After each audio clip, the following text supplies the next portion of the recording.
Yeah, I am... Oh, is this like a beach palette Kragg, too? Looks like it, yeah. Pretty Oh, cool. yeah, this reminds me of the...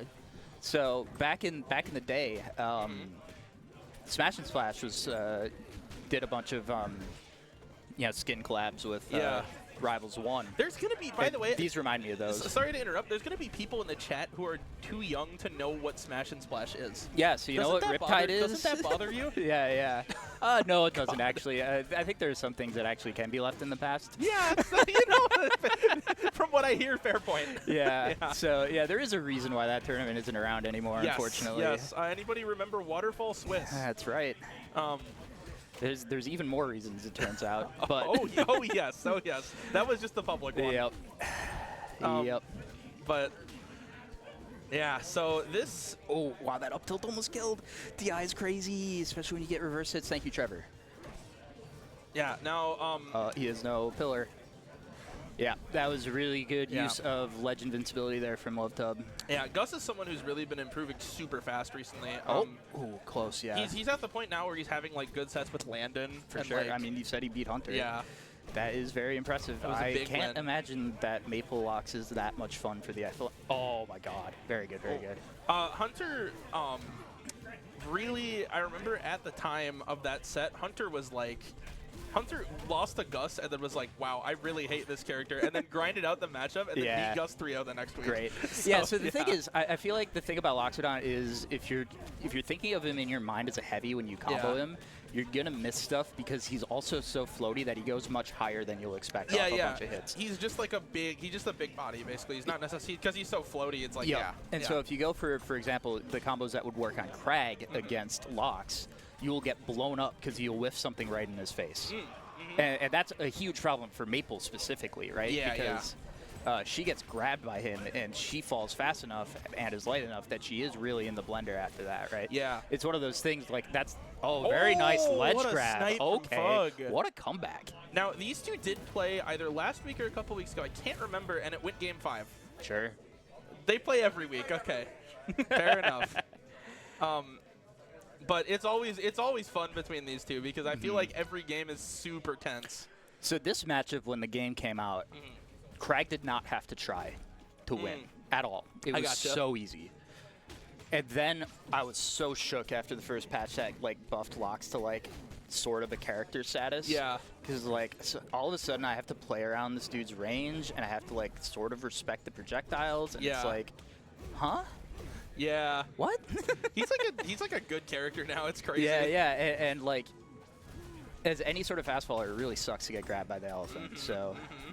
Well, yeah, Gus is showing us that week after week here. We actually Oh, good jab down tilt. I'm a little surprised it didn't combo into the spike, but tough spot here still. Yeah, it is fun to be a region that has good representation of all 3 of the heavies too. We have 2 Edalist players actually. We have Cheat too. I'm very familiar with Cheat. Yep. Cheat with the win over Cheesy Potato at Combo Breaker was probably the single most impressive win for any Minnesotan in that event. I think anyone who didn't know Cheat after counter hit knew Cheat after Combo Breaker. Yeah, that's right. That's right. Cheat came out of nowhere. There were literally no results on anything that we could find, so we didn't seed him because we're like, okay. Yeah, why would you? And then you can't. He beats like all of our top players and gets 4th, and it's like, okay, awesome. Well, the other thing is like I don't think anybody was believing in Edalist at that point. No, he was the first person who really certainly was like, wasn't. Yeah. I thought the character was kind of fun to mess around with, but it just felt like. I felt when I was playing early Edalist that I would just lose to anybody who was spamming hitboxes. Yeah, fair enough. And if people played defensively, then they lost. Yeah. And now I still feel like that part is true. The first part is not so true anymore. Yeah. Well, it helps also that after he came out, people realized that the bear hits pretty goddamn hard, too. Oh, he just back throws, and you're one decision away from losing the game. Yeah, pretty much, right? And then there's the stuff where he like actually hits you with like dash attack, backer, and stuff like that. I will say though, I think any heavy with the potential to move that fast is like gonna be good. Totally. That's just how it goes. Shout out to Luigi. Yeah. Okay. That's always scary when Kragg gets a rising up air just above a platform. He's just asking for hit fall up air into more of them. Yeah. Oh, great parry. Okay. Oh, love that coverage, yeah. I thought the rollback was going to work. Yeah, so there you actually see the down throw changes, because that used to be a pretty easy down throw chase for Kragg. Yeah. But, oh, finds an up smash. Good nice. choice there. I probably would have gone for fair and not killed. But good patience. Is it time? Sweet. Cool. And there's the up throw back air from Gus. That's going to close it out 1-1 here, folks. Bums. All right. Yeah, 1-1. So And this, we're doing all best of 5. Is that my understanding? Yep. All right, yep. Sick. Our cutoff is actually exactly 12 for all best of 5. So sweet. So it is nice because the rivals community is small enough here still where we do get to run ball best of 5 most weeks. We have had a couple pretty bigger ones too, which have been fun. Yeah, I hate when that happens, because so that platform is low enough that if Kragg is just standing under it and presses B, he'll grab it, but you do have to like actually be directly under it, because the grab box for the rock is a circle. So, okay, I love the coverage with aerial down B on the rock. That is a Rivals 1 classic. Oh, and that rock is going to do it. Yeah, nice. Oh, yeah. Phug did a really nice job at ledge, just keeping Gus like in the corner there, not letting him miss-spaced up B, but like not letting him have any chance of coming back. There's also some pressure that was enforced from the previous interaction with those shards, right? That makes Lovetub not want to go low, which he had to in that spot. God, the backer actually kills. That was messed up. Oh. This is a wild stage for both of these characters. I feel like both of these characters do really well here. I personally just don't like the way that I play neutral on small stages, so I tended to ban this a lot as Kragg. But I acknowledge that's a me thing. Yeah, fair enough. Because I know like a bunch of Kraggs like this stage. Yeah. I can see why. I think a heavy fast faller on a small stage is a recipe for success, personally. Yep.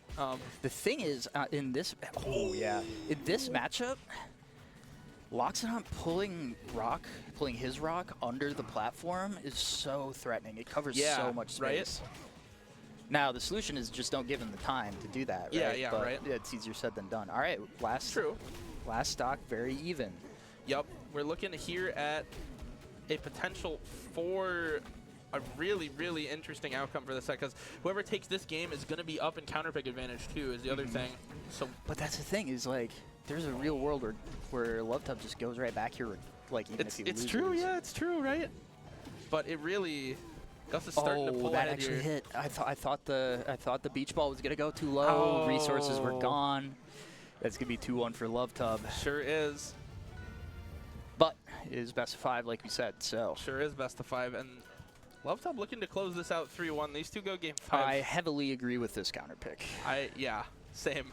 I think it is usually a mistake to leave this open against Kragg. That said, I don't know how much Lox loves this stage. I think Lox does pretty well on this too. Yeah. Because the thing is, anytime you manage to make it to the wall, you can always wall jump to ledge. Yeah, and this is one of those stages too where I always say nobody takes you here with honest intentions. Oh, of course not. So, I feel like as either of these characters, this is something where you're like, yeah, you have some wall jump stuff as Kragg that's like. Oh, I mean, Kragg just doesn't care about walls, right? Yeah, that's the big thing for me. Is like he's recovering from anywhere regardless. That's true. Crazy down air through the platform. Oh yeah. No, but one thing that I do think is really strong for Lox on this stage is this platform layout. Is like, if Kragg gets hit by a dash attack now, he should die, I think. Yeah. Cool. Actually, no. It's actually probably too late for that at this point. But there is a time where like you're just in a spot where you probably land on the platform and then you cover the whole platform with up smash. Up the meatball goes up. Okay. Yeah. Not quite enough juice. Even if he had thrown out the side B cancel, I think he was screwed. That is something that's very unique. Nice chase. Yeah.